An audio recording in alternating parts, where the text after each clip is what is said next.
as has Camilla Belich, the member currently shepherding us through the House, on behalf of Ibrahim Omer, and just commending his involvement in the process. So of course he came to Select Committee and was acknowledged through that process and his participation. And we did hear some stories from people that have had a very challenging time, and I think it's important that we acknowledge those people, obviously whether it's migrant exploitation, whether it's worker exploitation, those are things that we absolutely don't want to see.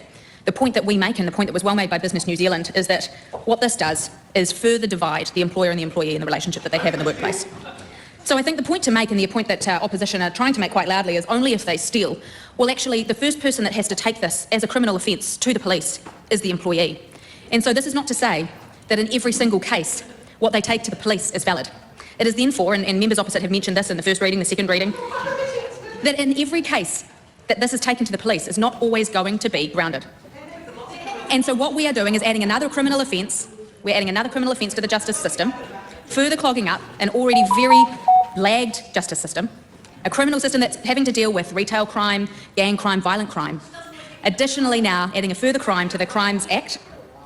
And the point that we're making here is that in every case where an employee has been hard done by their employer, or perceives that they've been hard done by their employer, whether it's $2, $20, $200, that they have to take that to the police. They have to have the police investigate the process, and they then go through the criminal justice system if it is, in this case, and as the amendment has been added, intent to be dishonest. And look, that's something that we debated heavily through the Select Committee process. The very point, and as we mentioned in our report, that of course, actually, I'm going to come back to that point. Members opposite said tough on crime. Absolutely. And do you know what I'd rather our police be dealing with? I'd rather our police be dealing with people crashing cars into a dairy, people robbing someone's house, people wearing gang patches in public and intimidating members of the community. I would rather the police be dealing with someone being stalked. I would rather the police be dealing with just about anything other than a dispute between an employee and an employer that can be dealt with through the civil court. And this is the point that we are making. We are absolutely tough on crime. And now all we are doing is adding an additional crime for police to get involved in when there's a dispute process already in place. The next thing is that the opposition are going to be introducing crimes for dealing with tenancy disagreements. And I bet we'll see that coming. Unfortunately, they're probably already going to go there. They've probably got it drafted up, ready to go. But the point that we are making is at the end of the day, this is not... Interjections are fine, but this is becoming a barrage from both sides. Taking them in. Thank you very much, Madam Speaker. This is not the point that is trying to be addressed. As we have always said, every time we work for the worker and we work for the business, we want to make that relationship closer, not for somebody to feel that they have to take that to the police to have a dispute resolved. And so this is the point that we have argued from the beginning, and what we heard very loudly from Business New Zealand. Now, I just want to identify, obviously in the Select Committee process, we hear from all sorts of people. Now, of course, we heard from the unions, we heard from individuals that have been impacted, that have had terrible stories of how their workplace relationships, and that's something that's really important for us to acknowledge. But Business New Zealand in this very case has represented a lot of businesses who haven't come and spoken in their own case, because to acknowledge that the member Camilla Belich did say almost every business and almost every employer is a good employer.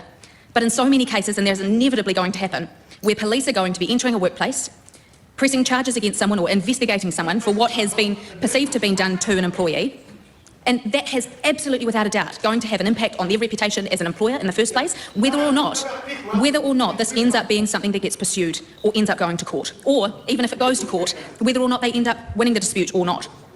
And so it's really important for us to identify those repercussions, and Business New Zealand made that very, very clear. And that's something that we can't ignore, and we didn't ignore on the government side of the Select Committee. And look, I think it's really important to make sure that in every single case, we are thinking of the perverse outcome, because we are absolutely, and by no means, putting to the side the experience of the worker. We made that very clear, and we heard some very telling stories from people, and absolutely acknowledging the intent that the former member and now the current member have with this bill and what they intended to bring to the House. But the point that we continue to make is that the additional pressure on the criminal justice system for something that has a pathway for its dispute to be resolved through the civil courts, through the Employment Relations Act, now to have further penalties, and actually for some employers to face a year in prison.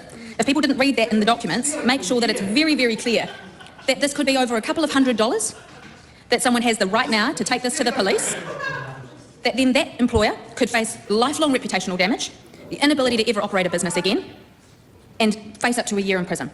And it's not to say that there might be people out there that do something that deserves a course of action, absolutely, but to say that now people have to go through this process to be investigated, to be part of the criminal justice system, the impact that that places on them and their reputation, and the feeling that that has in the workplace for others, that is something that absolutely has a pathway to be solved and resolved through the current system. So we feel that that is a slippery slope to having a criminal approach to just about everything that we have civil action for. We've made it very clear in our Select Committee report, and I'm sure you'll hear from my colleagues throughout this evening, our position on this bill. But at the end of the day, to make something that has a current pathway through the Employment Relations Act a criminal offence is adding an extra layer of bureaucracy to a process, and it is taking away from our police and from our criminal court system from the very real crimes that this government, who is absolutely tough on crime, to be focusing on something that has already got a resolution process. And so with that, we do not commend this bill to the House. Now, were you there when Katie was I don't reading understand that? the logic here. Yeah, I mean, I think just I guess is to take the substance of your argument really about the civil penalties is it's really difficult for non-unionised workers to actually get any money back through the civil system. So yes, you can take a wages claim to the authority, or you could take it, I think, to the civil courts as well. But most marginalised low-paid workers are not going to do that because it's going to be very, very difficult with, and I don't know if you've ever filed a case in court. I have a number of times when I was a litigation lawyer. It's very difficult and very expensive. So it isn't really true that it is open to everyone to be able to pursue it. And the kind of ironic thing is that this is one case where union members really are more advantaged, because if they are a member of the union, often the union will take a case for free for them to try and get the money back. But it kind of misses the point of the purpose of criminal law, and one of the purposes of criminal law is deterrence, and there isn't a criminal sanction at the moment for deterrence of wage theft. So that is, I think, a really important thing too. And I suppose an interesting thing as well to note is that we didn't have New Zealand First on the Select Committee. So Katie was the chair of the Education and Workforce Select Committee this Parliament. And so we have on the Education and Workforce Select Committee ACT and National, but not New Zealand First. And so really it was, I was thinking that this bill wouldn't really go anywhere, and then obviously took the time to go and have a conversation with them and see what their feelings were on it. But it was I think it was disadvantageous in a way not to have them on the Select Committee, because if they had been there, then maybe the whole committee would have seen, oh, maybe this will go through, and we could have worked harder to make the changes that were then made at the committee stage later on. But it's just kind of something to remember that not all parties, especially those smaller ones, are represented on all of the different committees. So yeah, an interesting contribution from Katie, but not one that I agree with. Yeah, I mean, I have questions about that. I mean, for one, do you honestly think that she believes in what she's saying? Because I'm hearing her and I go, well, stealing from your workers, why wouldn't that cause a divide? Like, do you not hear yourself, Katie? Like, yeah, if you steal from your workers are not going to like you. Here's something else under the old law, because we know it's been given royal assent, that you could set up a company called Migrant Exploitation 1.0. You get in the shit, you have reputational damage, you liquidate the company. You set up a company with the same name, but you change it to 2.0. And then you've got a clean record. But if you're a director who's been criminally charged, that just sits on there for life. Or 7 years. I'm not sure if you can clean slate this. I'm not sure. Yeah, it's but yeah, it's just like talking about reputational damage. It's like, but that's the whole point of being held accountable. You don't want to sit there and keep getting given visas non-stop, or to exploit migrant workers, or just any workers, like work and income subsidies, because that's the other one where citizens can end up being a target of, is work and income subsidy fraud by employers.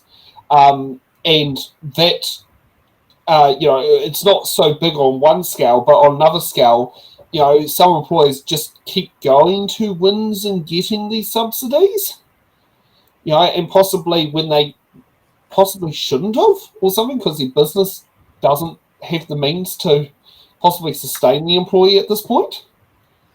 Yeah, it was really interesting when we were kind of going through the process with New Zealand First. We did look into how people might be charged under this particular this amendment that's now law. So we got some advice on that, and the advice was really that it could end up being a corporate entity that's charged, or it could end up being an individual if that person was either the employer by name or the essentially the true employer. So it either could be a possibility. But I think also the important thing to remember is this is really the other thing I wanted to raise about Katie's speech was it isn't about employment disputes.